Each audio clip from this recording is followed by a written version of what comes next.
What's going on, motorsports fans? This is Jared here with the Beardedgaragistas. Back again for another interview. We brought Tyler back. I know you can't see him right now on the video, but I promise you, he's there. I'll introduce him in 1 second. We're going to go over some endurance racing news. We got to get this endurance show going. We really didn't have a lot of time to do during the season endurance racing news for you because Tyler was at school. But now that he's in his little off season here, we're going to go ahead. We're going to do some endurance racing for you. And then we got to get this out before the 24-hour because next year, once the racing starts, I'm going to force Tyler to commit to doing the show all the time.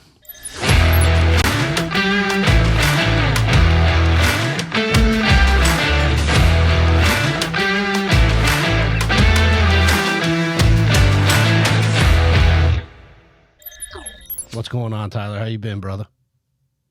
Pretty good. It's good to be back. I'm glad to be doing the show again. Hell yeah, I'm stoked. I mean, we definitely had to bring you back after the last time for sure. I mean, you're damn near our most knowledgeable endurance racing fan I know.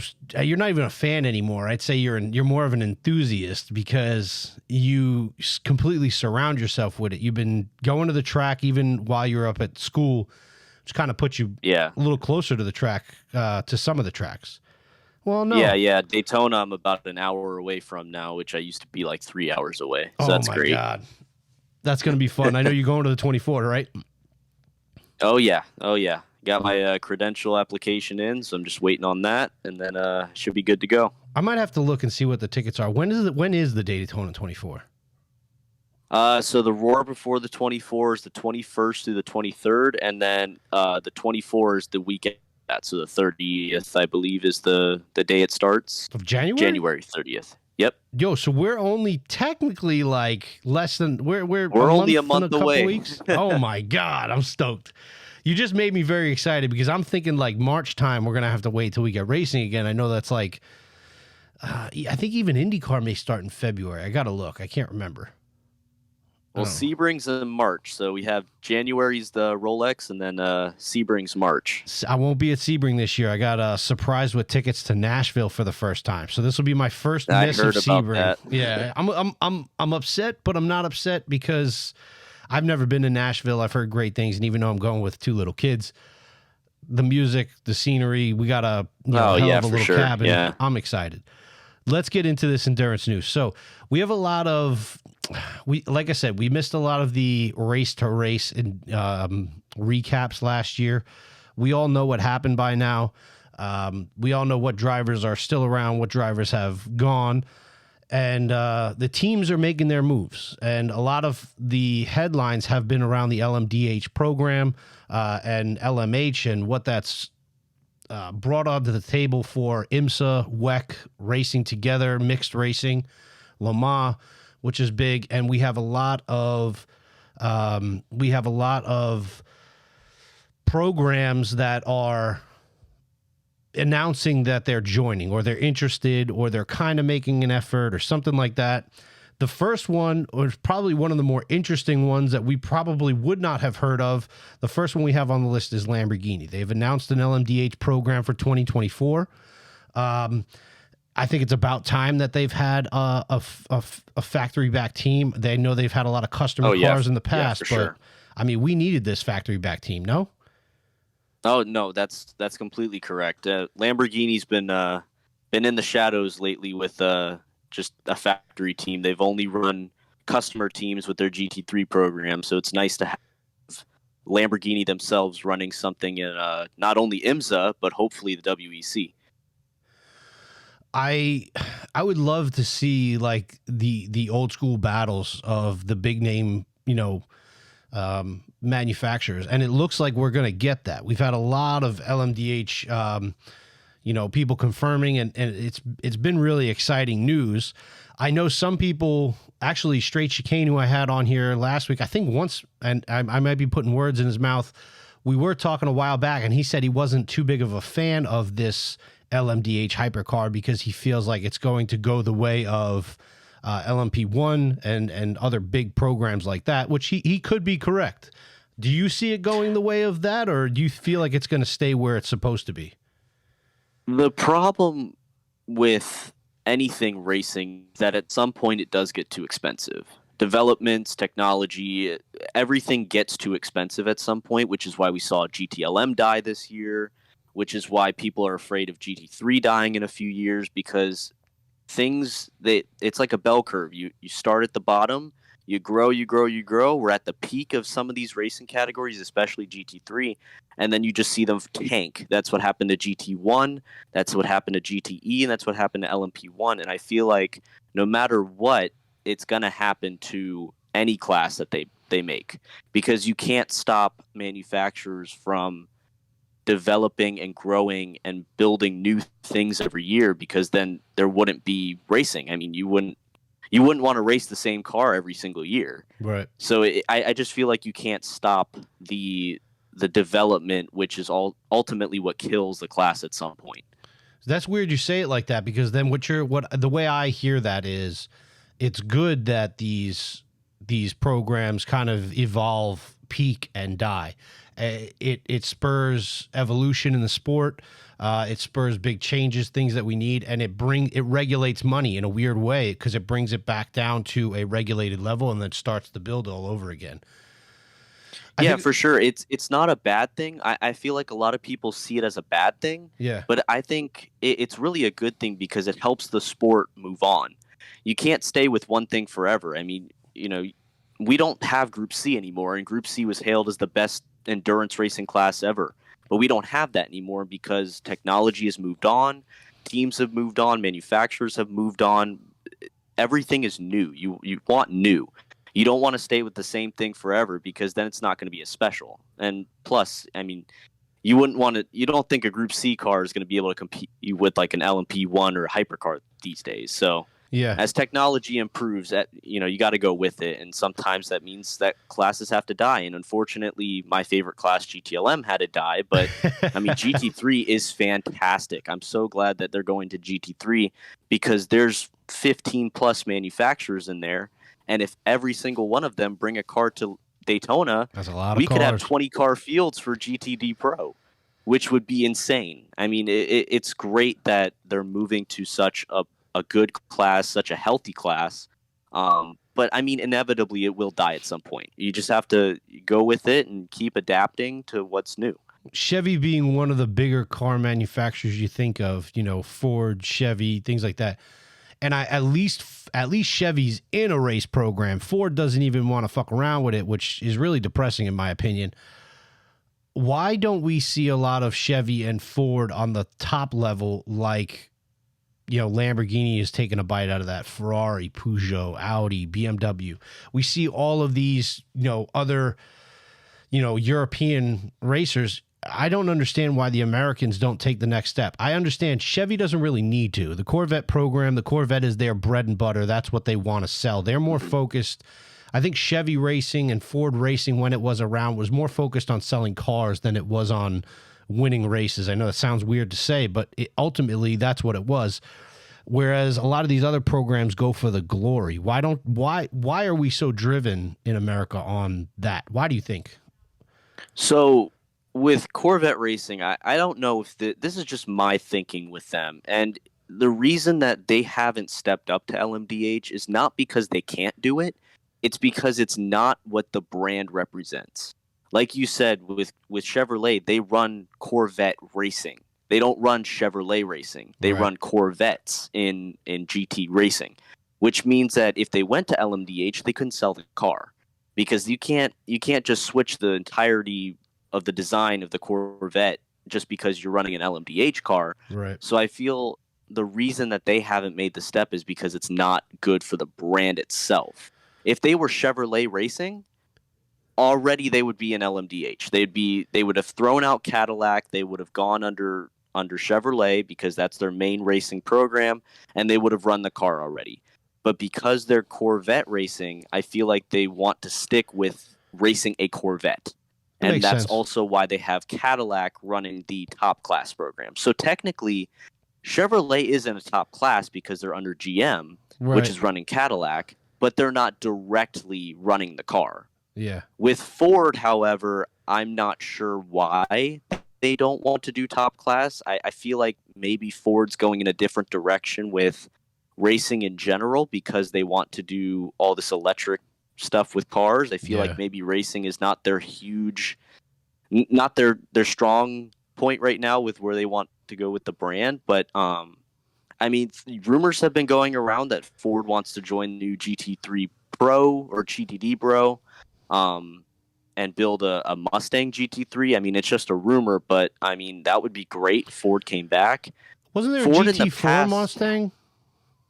There is a GT4 Mustang, yes. They run that in Michelin Pilot Challenge, but they've not made the step up to GT3 with that car, which a lot of people want them to. But in the past, Ford has run top class at Daytona. They used to run the Riley Daytona prototypes in the early 2010s until the newest regulations, which are the DPIs, which they did not continue with. Yeah. They only continued with the Ford GTs. But they've been there before, and I don't know why they don't want to go back. That's just not something they've really away from the brand. Been interested in, I guess. That's shitty. So another new person on the block, new coming back, U-turn, Peugeot with the 9x8 launch when they finally let everybody see it, because it's been about that long since we were able to talk. A fabulous looking car. I thought it was awesome that it didn't have the rear wing, and now we see it on the track. It's got a rear wing, and I know we talked about it. It's got something back there. I'm not entirely sure if it's a full rear wing, but there's definitely something back there that to me it looks like an Indy. It looks like an Indy 500 wing. It looks like a really low. Yeah, you know what? Yeah, exactly. It's very low, sleek, very aerodynamic, but yeah, I think there's definitely something back there when they did not want a wing at all. Well, it's going to race in 2022, so we're going to get to see it next year. The lineup for that car is phenomenal. They've literally stacked it. They knew exactly what they were doing. I can't wait to see it on the track. It's the next step in future of motorsports or design and aerodynamics. I think that car is going to push the envelope. I think if the engine is good enough, that car is going to be nasty in a straight line. Oh, it will. 100%. I don't know about the turning. That car is much more sleek. Yeah, for sure. It's much more sleek. It's got a lot less aggressive aero, I would say, than the Glickenhaus or the Toyotas. Right. So I think at Le Mans that car is going to be a force to be reckoned with back on the Mulsanne. But yeah, I mean, I love the design of the car. I think it looks amazing. Like I wouldn't change anything with it so far. They've definitely done a lot of work on it since the launch car. Though, if you look from that back shot that had been posted around for a few days, you could tell they've did a lot of work. Yeah. I wish they would. Shorten up the. Instead of two chicanes on the Mulsanne, I wish they would do one. It would be pretty legit to watch them just do one, but it would. But then it would also be pretty scary to see somebody go straight into the barrier at 220, 230 miles an hour, which is why they put those chicanes in for. But if we asked the fans and the drivers, though, we'd be happy with it. I mean, those cars got to be. Could you imagine the speeds they could hit? It would be insane. I mean, they already hit close to 200 miles an hour. I mean, back then when there was no chicane, they were hitting 250 miles an hour in those Group C cars, which is just mind-boggling. But I mean, it's safety. You got to put them in. You got to keep the drivers safe so that nobody goes flying into a wall at 220 miles an hour. And it's safety. I'd rather see a driver safe than somebody go 220 miles an hour down the Mulsanne. Yeah, maybe. Let's go into. Well, we said Lamborghini 2024, Peugeot 2022. We're going to split them with BMW confirming as an LMDH contender. Now, BMW is an interesting one because they've definitely been in the top class before, but recently it's been very much customer cars. They launched the M4, which we're going to talk about in a minute, and they've done a lot of work with that. So I know it's very appealing to get back into racing for a lot of these car manufacturers who have racing in their blood. They were itching to get back in. They see hypercars that way. Was BMW the first to confirm? I think they were the first, weren't they? No, they were not. Acura was the first to confirm an LMDH program. Really? Mm-hmm. Okay, I thought it was BMW. Do you think BMW is going to be successful in this run? Or let's go like this. Who else said they were going LMDH? It's BMW, Peugeot, Lamborghini. So Peugeot is going hypercar. So it's going to be when Acura. I think of this, though, I think of Le Mans, and I know they're all going to go. So there's a lot of manufacturers. You have Toyota, Glickenhaus, Lamborghini, Acura, BMW, Cadillac, Ferrari, Porsche, Audi. I believe Baikalis is coming back with the car. Jesus. Are they going to let them all race? They're all going to get invites? I mean, yeah, that's the hope is you have a 20-car top class. Dude, that is a massive top class, bro. That's what they want. Massive top class. Holy shit. I agree. Okay, so who do you think is going to be? I think that's it. Who do you think is going to be the most successful right off the bat? Obviously, Toyota. Off the bat, it's going to be Toyota. Okay. Toyota will be the most successful brand right off the bat, but Glickenhaus and Alpine. Do you think that these extra years help them out a leg up over Peugeot, Lamborghini, all that? 100%, because now I don't know about Alpine as much because they've been running an LMP1 car, so they really don't have much to grow off of with that car.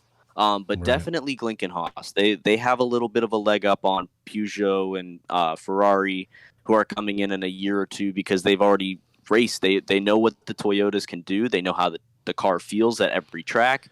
Right. But yeah, I think having that extra year is definitely an advantage over the other manufacturers who are coming in later. I'll tell you, I'm excited to see Glickenhaus and see what they have in store next year, because now they've had the time that they were always complaining that they didn't have enough time. You know, they put themselves under a lot of pressure, which they did, no doubt. But they did it to themselves. Yeah. And I think that, yes, it does give them the leg up. I agree with you. I would like to see them be a clear. If I see them trending towards Toyota level, they have to be a clear step ahead of the competition this year. They have to. Yeah, that's true. They have to move more with Toyota than the pack in the back, which is probably going to be Lamborghini here and there, and the newer cars that are coming in, Peugeot and stuff like that. For me, if I'm going to envision Glickenhaus being an eventual race champion, race winner, maybe a champion team, they have to show me something this upcoming year that they have seen what they needed to see. They've made those improvements. They've made those adjustments, and they've moved on. I hope that's what we see, Oh, yeah, for sure. I think, with Glickenhaus, they haven't been to Le Mans ever. It was the first time they've ever been there. It's the first time they've ever competed in the WEC. So I feel like, yes, they did have the driver lineup, but they didn't have the experience yet that Toyota has. Toyota's been racing in the top class for 20 plus years now.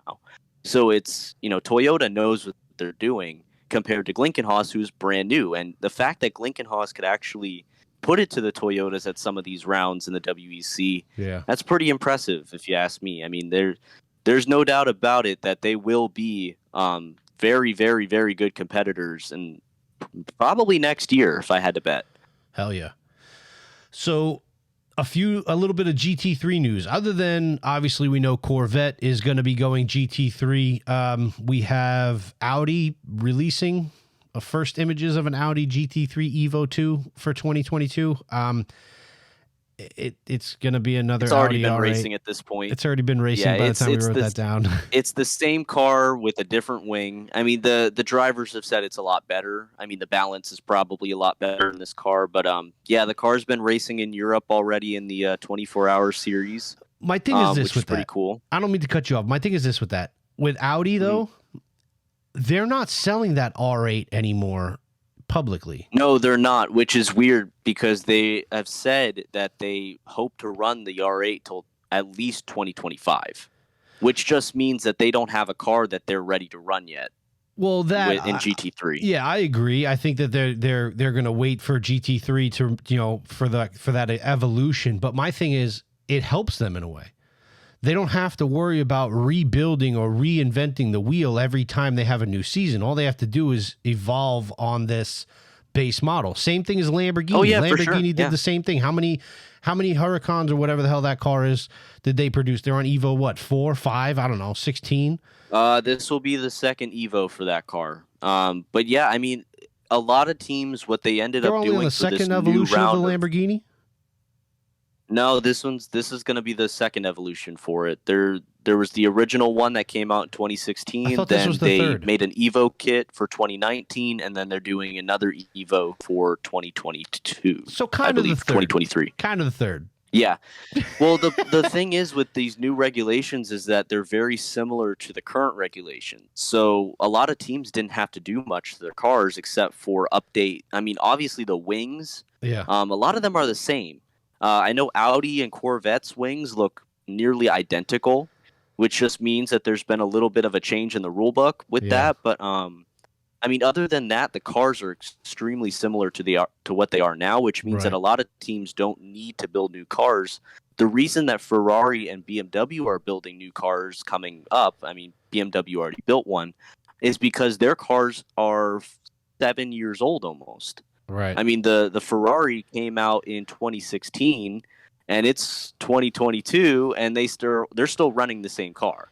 And then BMW, the same thing. Their M6 came out in almost 2015, which is crazy to think. You would think that they would have figured it out by now, started winning some fucking championships. I mean, that M6 is insane, but that Ferrari's got. I mean, it's not doing so hot in all the champions. I mean, they did win the World Endurance Championship. They didn't do bad in the Ferrari Championship.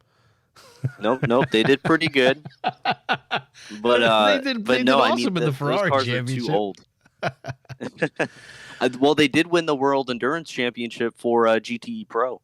Yeah, yeah. I mean, they only had Porsche to go against, but I mean, Porsche is like top of the top. Porsche's if you beat Porsche, you're pretty good. Yeah. Let's talk Acura. They have their new NSX GT3. It's been already racing, isn't it? No, that car, I believe, hasn't raced yet. But I mean, it's the same car as before. Same aero. Same. I mean, they might have done some different things with the balance of the car, but it's the same car essentially. Tough. I mean, you're going to get those cookie cutters, though. It saves money. It allows them to evolve on a platform. No other sport where, like IndyCar, Formula One, other than this big change that's coming next year, we don't see those cars change so much all the time. Sports cars, oh yeah, for sure, we see those change all the time in this level, the GT3 level, because they're always coming out and they're always trying to promote a new car. I know I have seen the Supra race car that races over Japan and Asia, and that thing is fucking wide. The GT500 car, doesn't it look so wide? Oh, they're awesome. So those cars are actually almost faster than LMP2 cars.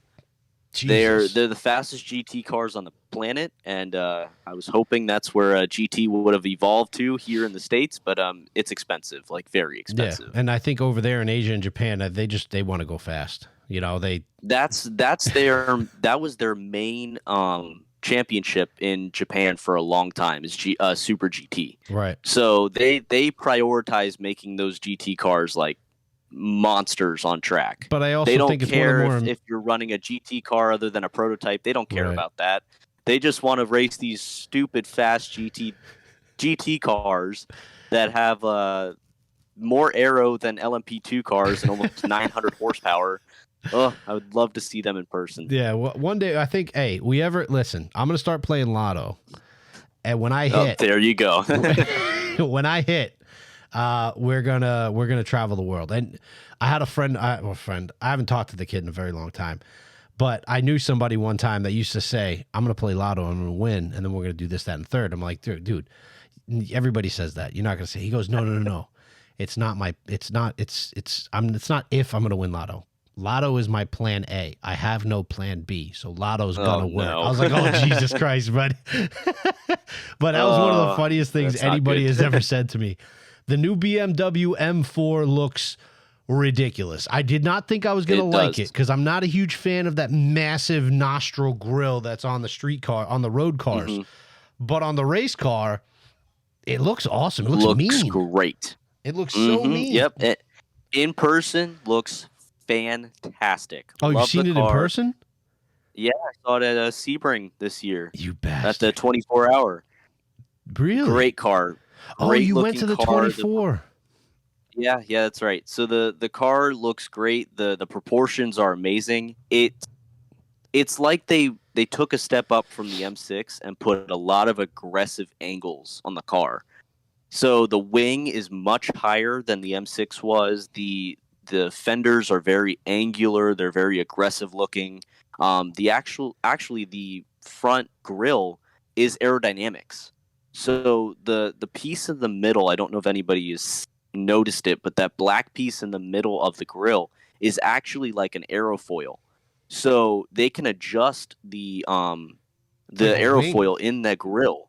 Wow. And they can make it so that the front end has less or more aerodynamics. It's like a front splitter in the grille.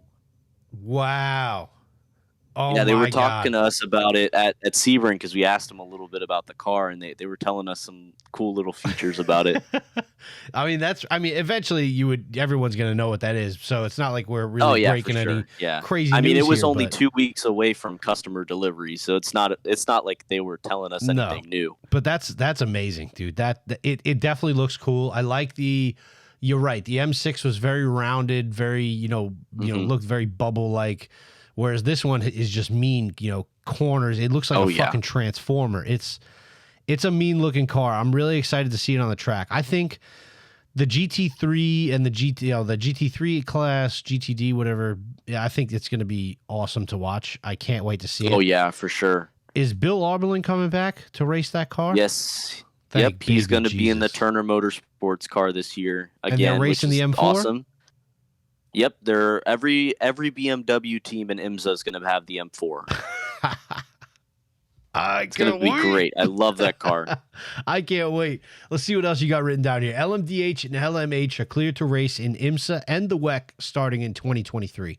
Why not 2022? What's happening between now and 2023? I don't get it. So 2022 is still DPI. So that's you're why right. They haven't cleared it. So LMDH is going to start in 2023, which means that the cars can start converging at different events. So that's why it's 2023. That makes sense. All right. So listen, in the world of racing, we got a lot of exciting shit coming up. You got Formula One is changing their cars. Sure. A lot of changes in, the next 2022, 2023, 2024.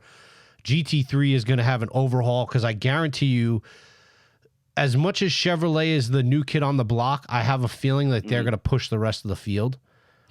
I mean, that car is going to be basically a C8R Heart with the looks of a GT3 car. It's pretty much the same car. It's almost the same engine as the race car that they're racing now. So it's not like Chevrolet is coming into this blind. They know what they're doing. They know what they're doing for sure. We also have Chip Ganassi. Chip Ganassi loses. I found it so funny. He loses a driver but gains a second car. Has he started talking about who he's got to drive these Cadillacs? All I know is the guy that runs IndyCar, Alex Palou. Is that how you? Yeah, he was testing the car at the test days they had a few weeks ago at Daytona. Apparently he's set to run the car at the Rolex, which I guess that's the only confirmed driver at this time. I know that Ringer van der Zander's probably going to be back.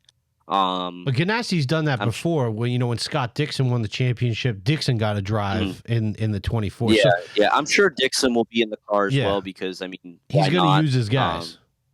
Yeah, for sure. I'm not sure who else is going to get a drive though because they haven't confirmed anything. And not a lot of drivers are still on the market right now. They got to bring back what's his name? Not Magnussen. Who's the other guy?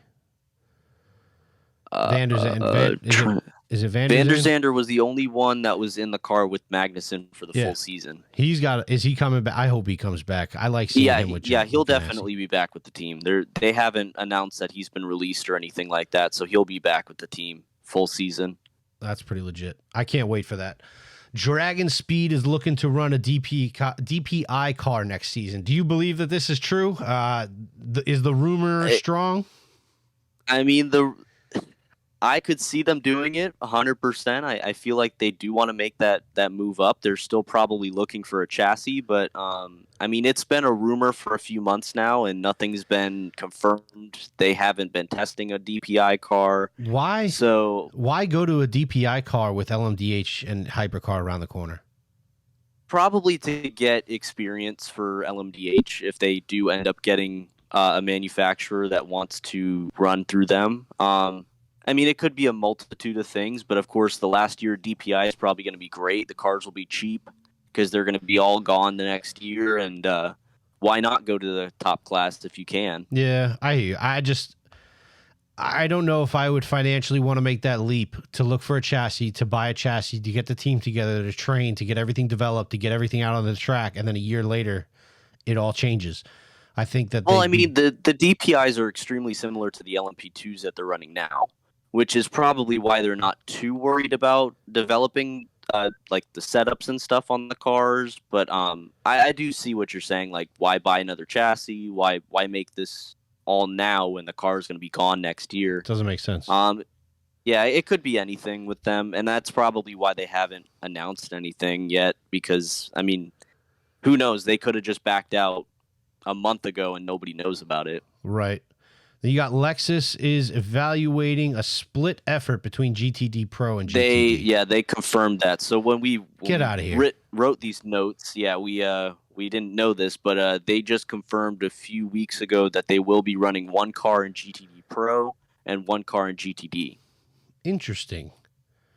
Do we know which car with which driver pairing is going where? Because they've stayed with the same drivers for a very long time. Yes, so they're switching their drivers up a little bit this year, but they have confirmed their lineups for GTD Pro and GTD. Right. I don't have them with me right now, but I believe, if I'm correct, the 14 car is going to be the GTD Pro, and the 12 car is going to be GTD.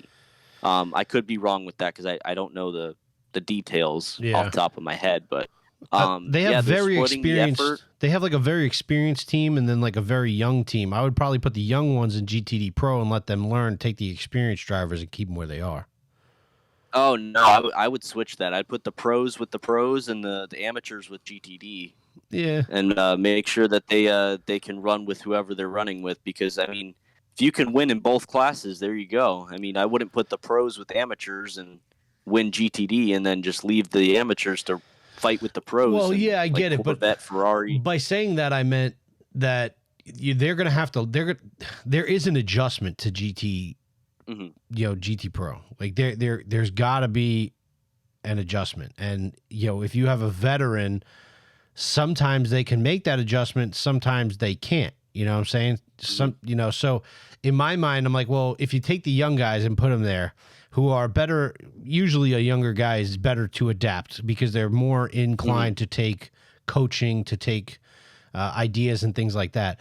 So in my mind, I'm like, if we put the GTD Pro, the young guys in GTD Pro and let them learn and develop, you might have a rough first year, but by the second year, I think you have a pretty dangerous team where if you take the veterans who have been in the sport for forever and put them in a car that they're not normally meant to drive or, known for driving, is the learning curve going to be even longer?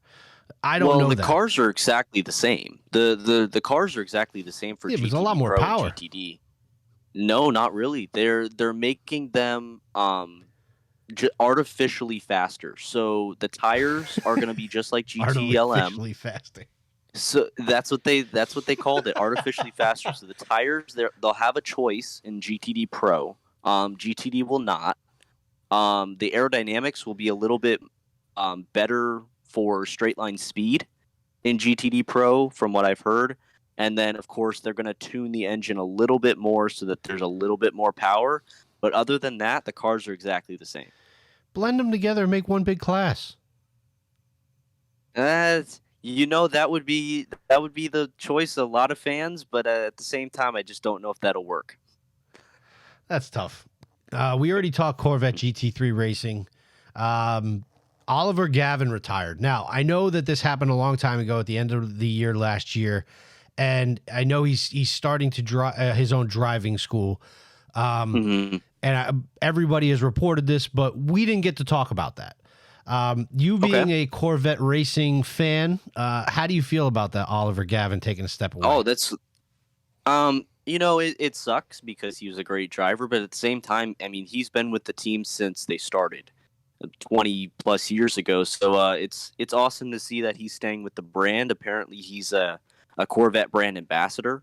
So that's why he started his own racing school. And I'm glad to see that he's doing well. And also, I mean, the talent that has come in to replace him with Nick Tandy is second to none. I mean, Nick Tandy is insane. So you couldn't do much better than that. Yeah, you can't. Exactly. So, I mean, it sucks to see a veteran go. But, I mean, at the same time, he had a great career, did a lot with Corvette racing, really helped out the team. And now he's going to go help out a bunch of enthusiasts with Corvettes and race them over in Europe, which is awesome because the car needs a lot of marketing in Europe. Do you think that when Porsche launches their LMDH program and gets it off the ground and running, does Nick Tandy jump ship and go back? No, I don't see him going back. When a lot of drivers left Porsche after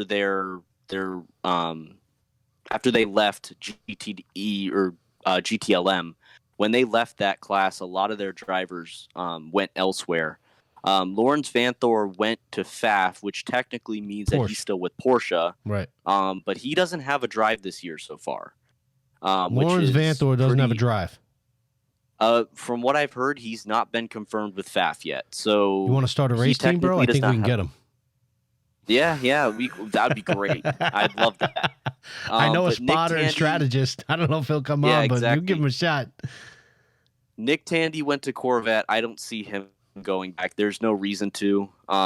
He's going to be with Corvette for a while, probably till the end of his career if Corvette stays where they are. Yeah. And then a bunch of other drivers went to DPI, like I believe Earl Bamber went to. Oh, Earl Bamber is going to be in the CGR car, the Chip Ganassi car.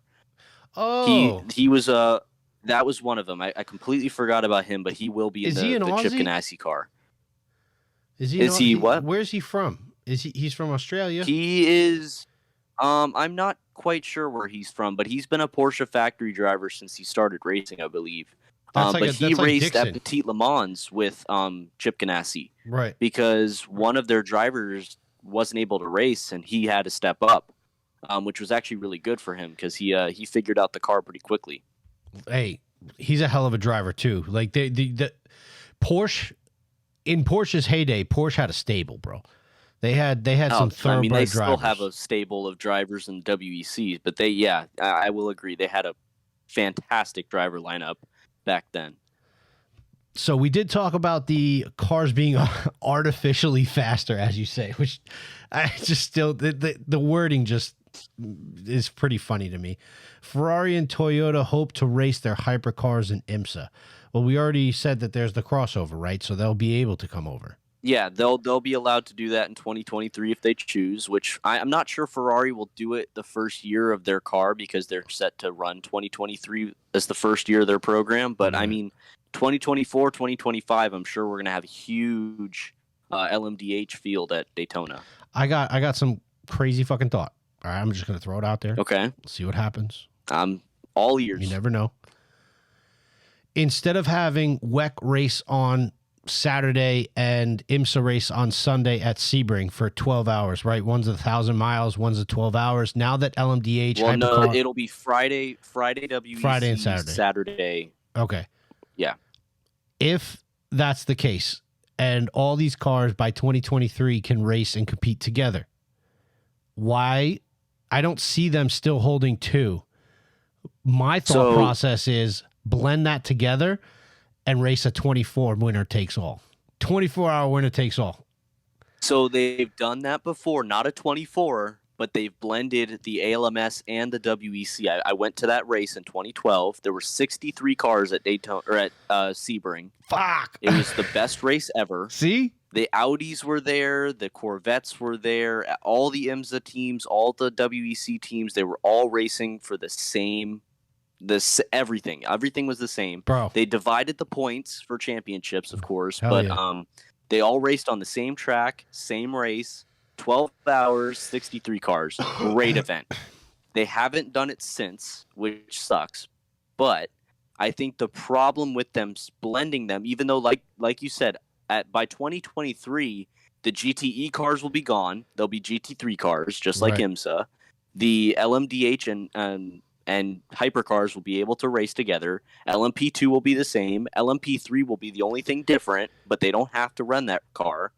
And they could even run that car and just let it, because if it's only one class that has LMP3, they could run it as their own. There you go. I mean, it sounds great, but I have a feeling the safety and the money, because Sebring, for the race that had 63 cars, they had to extend the pits.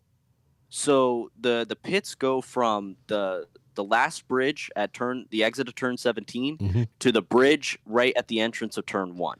That's the pit stalls. They had to extend the pits past the bridge at turn 1. So I feel like if you do that again for Sebring themselves, because they're not really run by, this big organization. Sebring's a very rural area, and they're run by, the smallest of the small groups. They'd have to do a lot of work. They'd have to have a split pit. They'd have to have a pit on the back straight and then a pit on the front straight. Yeah, exactly. And then at that point it wouldn't even work, because there'd just be too many. It wouldn't work, because one car would be pitting on the back straight, one car would be pitting on the front straight. Who has the advantage there? So I feel like don't know unless it just you try. won't work. I'm down to make it. Listen, let's give it a shot. Run it with some, do a test cars.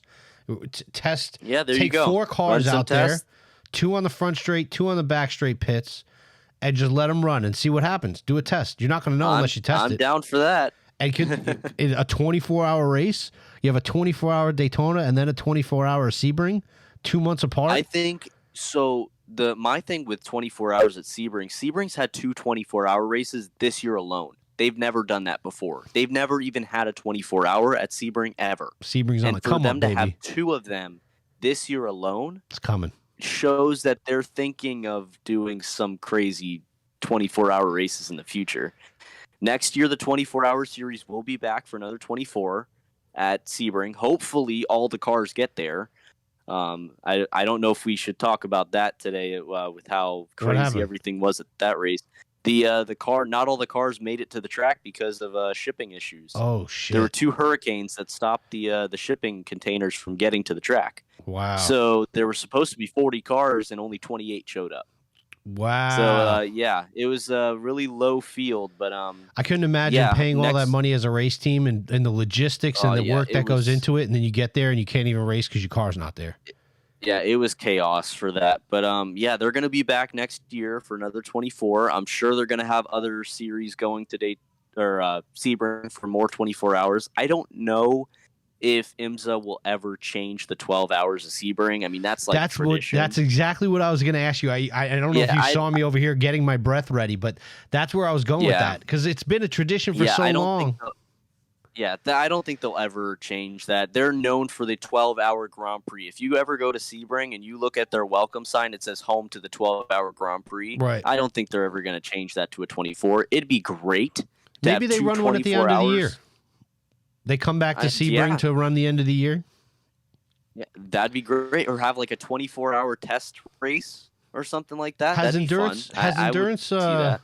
Has the endurance class at IMSA ever visited the same track twice in a year?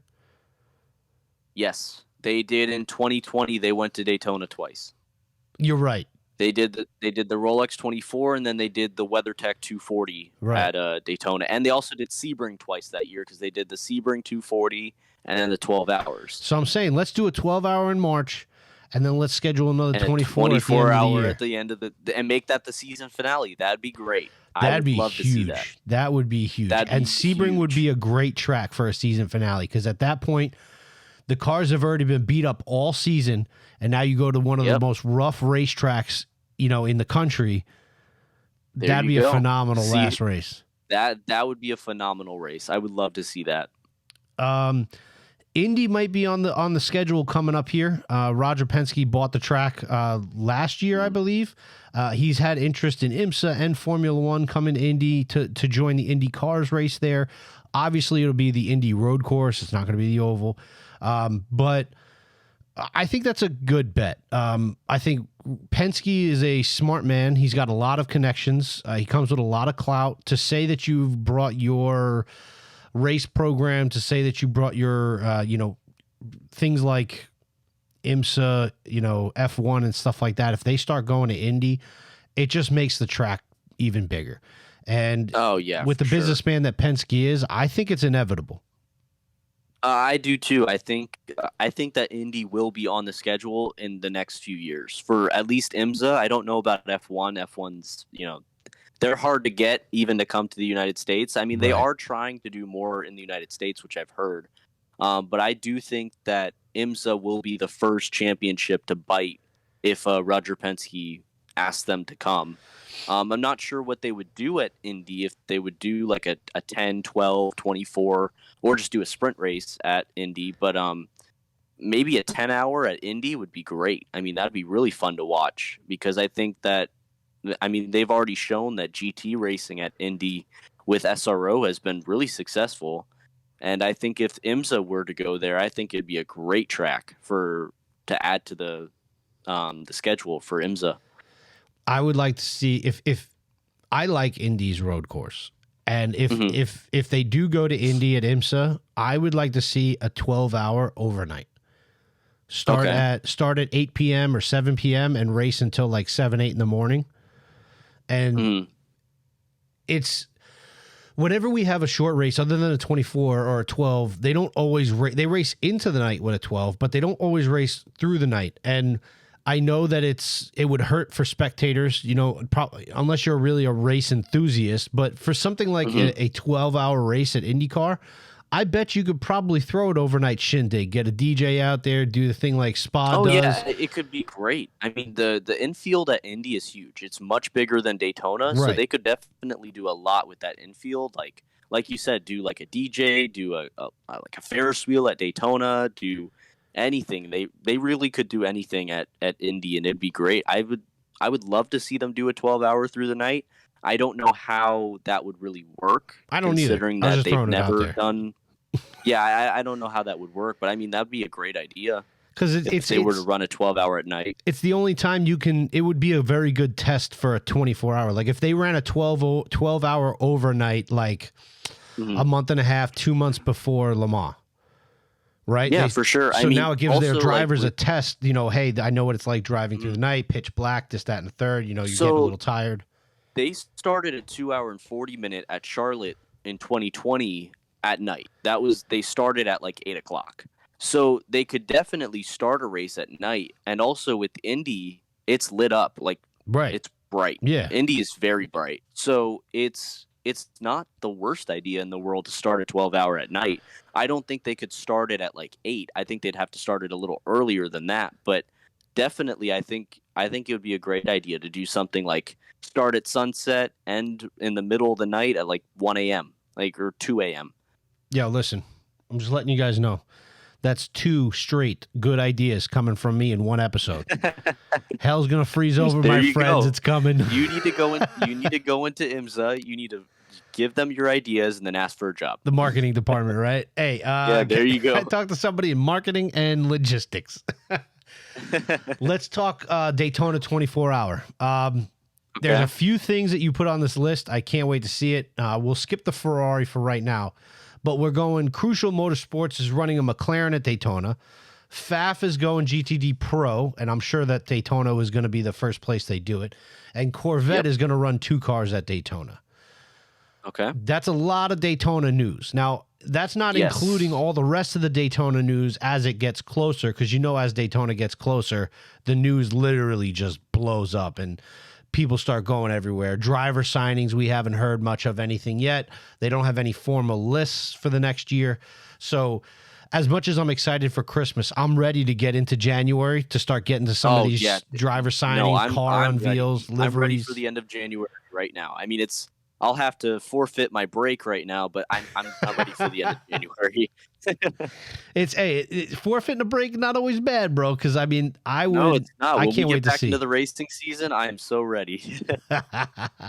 And then Ferrari confirms plan to use the 296 GTB as the next GT3 car. Personally, I've never even seen the 296 GTB. It's not it. I Really? don't like it. You can look it up right now. I'm looking it up right now. It's not a great looking car. I know a lot of people like it, and I just don't. I feel like the 488 is much better looking than that car. I think they should have used the F8 Tributo. I think the F8 looks much better. I don't mind it. I'm okay with it. I think it's still a Ferrari. Ferrari makes great race cars, but it's definitely not my cup of tea. I think it looks more of like it looks more personally. I think it looks more of like a Lotus, like a newer Lotus. Oh yeah, it's got a little bit of everything in it, but I definitely think the 488 is a little bit more beautiful. Atrocious, bro. It looks just like a big toothless mouth. Yeah. Oh, it's ugly. Yeah. That front grill's ugly. The rear end of it, the back end of it, literally looks like I will say it's a mix between a Camaro taillights, an Acura NSX type shape with a Lotus Elise back. That's all it is. The rear end looks good, I will say, but the front end doesn't do it for me. It's not my thing. Yeah, I'm not a fan of the front end. I do like how the rear window is inlaid like the old Ferrari cars, like the old 296s and stuff like that, or 296. I can't remember what the number is. Ferrari's got to stop fucking using numbers, man. They're killing me. But I like how that the rear window is kind of right behind the driver, and then the pillars kind of sweep back over the tail. I'm telling the back of that car looks like a fucking Camaro, man. Yeah, I mean they went a little weird with that car, but I think it'll look great as a race car. Like BMW with the M4 looks horrible as a road car, looks fantastic as a race car. Sometimes anything that you turn into a race car could look good. I'm telling you, man. The Corvettes, the C8. Are we at the C8 now? The C8 is gorgeous. Yes. The C8R. Yes, it is. The C8 is a beautiful road car, and then you put the C8R like all the aero and the wide body on it, and it's fucking beautiful. Fantastic. So they killed it both Stingray, areas. To me, is beautiful because I love Corvettes, but I will say it's boring. It looks boring compared to the race car. Yeah. The race car is just so aggressive and like sleek and fast looking that it makes the road car look like a toy. I don't understand why Corvette, when they made they made the mid-engine car, why not make it look like an aggressive race car? Why make it try to look more of like a luxury car like Ferrari? We're not Italy. Yeah, exactly. The thing that Corvette does with their cars is the Stingray always looks underwhelming because then you have the Z06, you have the ZR1. They got rid of the Grand Sport, but then you have, the Zora now that they're making. You have to have room to improve. So if they make the car look insane right off the bat like the Z06, you really have nowhere to improve from there. Right. So I can see why they make the Stingray look a little underwhelming, and then they go absolutely crazy with the Z06. Yeah. But it is what it is. The Z06 looks great. I think that's one of the best looking road cars I've ever seen from them. Right. So that makes me happy. But I think that's why the Stingray always looks a little underwhelming compared to the Z06 and ZR1. But yeah, the race car always looks good, and I love Corvette, so I can't really complain when they make a car. I hear you. So check it out. I want to thank you for coming on the show again. I hope and I plan that as the drivers lineup starts coming up, I want to do a pre-Daytona 24 show. Hopefully me, you, and Rob. If Trevor wants to jump on from Straight Chicane, if he wants to jump on and do it, I'm happy to do it. I want to do a pre-Daytona 24 show with you guys, talk about the driver lineups, who favorites to win, who's been having troubles.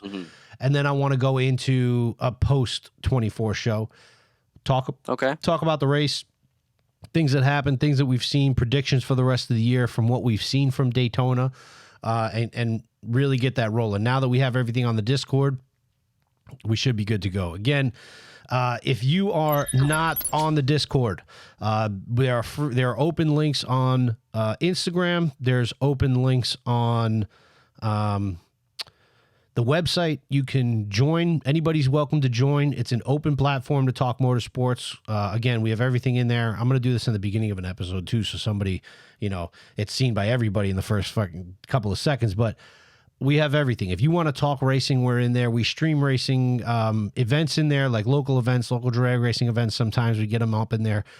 It's a good platform for everybody to get together and converse. Tyler, I'm in there as well. So if anybody wants to talk endurance, I'm all ears. I love talking endurance racing, even if I want to talk Formula One. Anything you guys want to talk about, I'm ready to talk. I want to thank you for coming on the show. Thank you for having me. Of course. If anybody is listening, 5 stars. Share the show. Any more listeners and followers, anybody that is a motorsports fan, get them on here, get them to follow the Instagram, get them to follow the show. We love to have you guys. We love to talk, and I really hope that the Discord really sparks that conversation. So we will see you guys soon. Peace.